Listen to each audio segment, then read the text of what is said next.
Hi everyone, I am back with another card share, and I am actually looking for a stamp that I forgot to pull out. Okay, here we go. So I created some well, not some cards. I have one card to share. I'm looking for a piece of paper so I can show this to you properly. Maybe this is gonna do. Okay, so this is the subscription for May, the fruit salad and the additional add-on for the fruit. This is part of Dianna Marcum's release from AdornIt. This is the, like I said, it's the first in the subscription. If you subscribe in May, this is the stamp you'll see, and it's a fruit salad stamp. And then you get a couple of different additional pieces on the stamp sheet. I believe this is a 4x6 stamp sheet, so this image does fit on an A2 size card. You're going to see that. Of course, all of these will fit as well because these are smaller pieces and you can stamp those out individually. Now, again, this is an add-on, so if you do the subscription for this stamp, you can add this into your subscription as well in addition to that. So it's an add-on subscription is how I would describe it. So those are the two stamps I used of hers, plus some other supplies. This one is done with paper from Lawn Fawn. It's a perfectly plaid collection pack, and I used this because I needed a larger piece of paper to create my card base, so that's what I've used there. I've also used some Foodie Stamps from Paper Tray Ink. This is the, well, I used the uncorked die set, and this is the die I used. You see this little die right here? I used that to create my card, or one of those pieces. This one, I used some sentiments from here, and the name of this one was called Uncorked. This is from Bite Size Tags, and I used, what is it called? Treat Yourself is what I used. You see this right here? This is 3 separate stamps that you can use in any configuration, but I did use this little trio right here. I used this die from Waffle Flower. It's, I don't know the name of it, but it is like this scalloped layer right here. And so I cut my image out using that. I'm gonna pull this to see if it's got the name on it. Lacy Layers. That's what this die is. Hey, I used some thickers. You guys, if you've been following me long enough, I used to have a huge collection of this. I still have some of them, and I'm glad I kept some. Well, I didn't keep them on purpose. They just never left my craft room. So this is Limeade color. I don't know if they actually had like a name. Well, I think I had this to go with their Studio Calico Sundrifter collection, but of course I probably don't even have that collection anymore. But these are called, the color is Limeade. So this matches with the paper collection that I just shared. So I used those.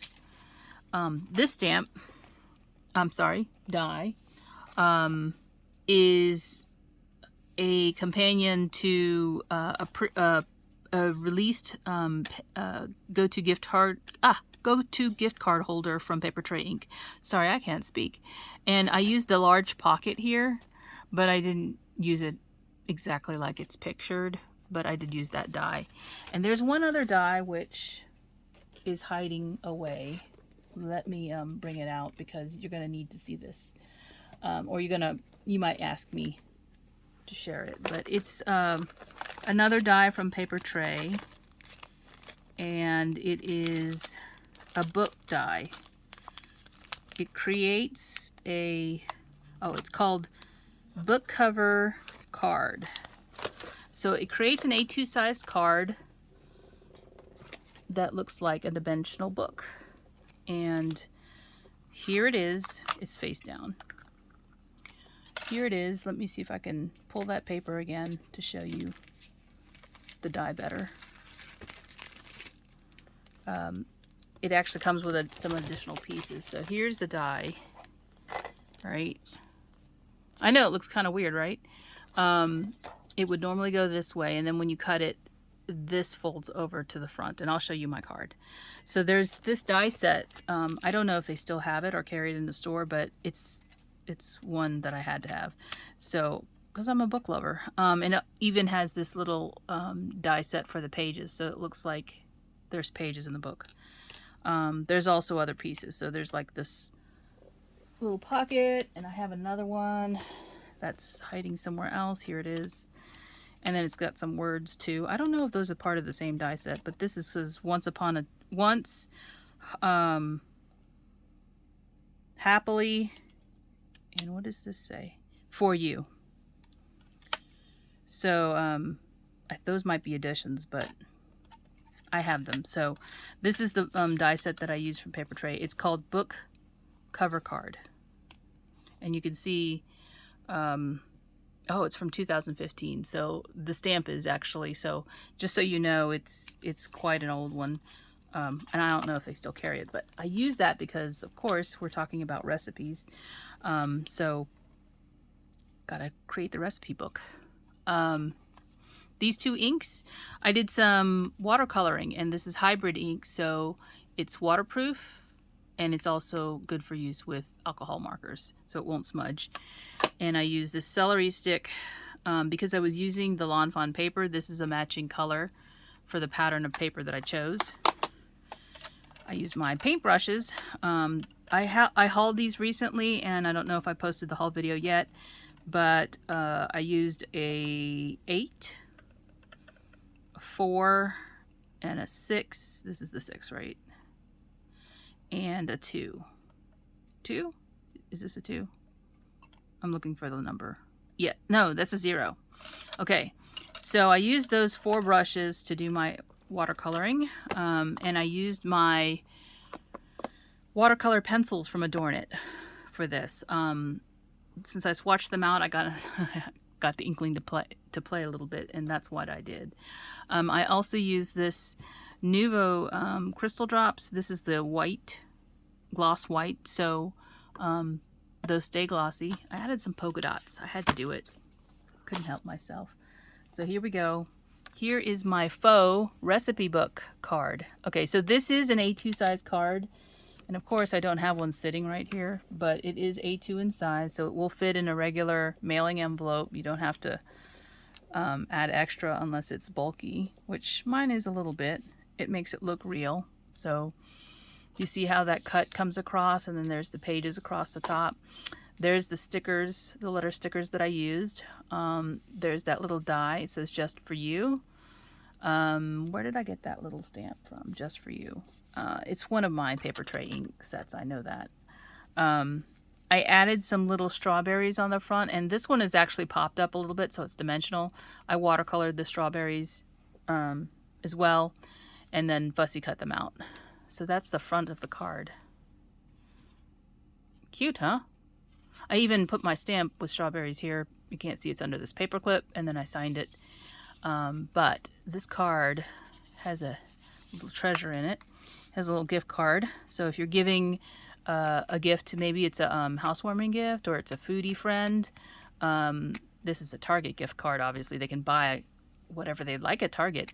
But if you want to give them something for the household, or, you know, a recipe, giving recipes, that's the other part of the gift, is they can buy something to make the, you know, to make this dish with. So all I've done is paper clipped it because I didn't want to stick it down. This is actually watercolored as well. So here's the image, and I did back it up onto cardstock that matches, because one of the things, you know, that it's watercolor, so it can reactivate with, you know, water. So I did use this product. I don't know if you guys are familiar with this product. This is called Distress Microglaze. What this does is, if you put this all over the front of an image that's watercolored, the image can no longer reactivate with water. So if I drop water on here, it's not going to make that little water bead, okay, and react reactivate the watercolor that I used to paint the image. Okay, so the only thing you have to remember about this stuff is nothing else will stick to it after you use this product. So if you have embellishments that you want to stick down, you have to add those first, then do this over the top. Okay, so like somebody who has like sweaty fingers, sweaty hands, they may be able to reactivate some of your work if they touch it a lot, and that could ruin the image, right? So I put this over top. I use a distress blender with a rounded sponge on it to sort of just go around, and then you buff it. That's according to the instructions on the bottle or on the container. And you need very little of it. It doesn't add any real difference to your image. It won't make it shiny or anything like that, because you can see it's not shiny. If there are parts that you're seeing that are shiny, it's because I added gloss. I added a glaze over top of the little dots that you see in the image, just to make them pop out more. So this is a watercolored image using the watercolor pencils from AdornIt. If you're thinking about purchasing, all of these colors come from that line of pencils, and I also mixed colors as well. So some of these things you're seeing as darker, it's because I mixed colors together when I was watercoloring. And of course the background is done with that really pretty green. I think it's so springy. I really do think this image is so cute. Now when I die cut it, it was right at the edge of the bowl. It's okay. It is what it is. But I knew that I didn't want this image to be popping up over the top of the book pages. So that is the reason why I went this way, because I wanted it to fit inside the card, and the recipient will not know that there's a recipe inside. So this is a great way to give a little recipe and a gift card. There's that pocket die. If I take this out, you can see it. I actually just cut it this way rather than use the entire pocket. I thought it would be nicer to have less of that pocket showing. So I just have a gift card over here, and I just created a little insert for that pocket tag. So that's the little book, Faux Recipe Book, that I created, and it is a card, A2 size card. So I thought that was really fun. Thank you for watching, and I will be back with more. Talk to you soon. Bye for now.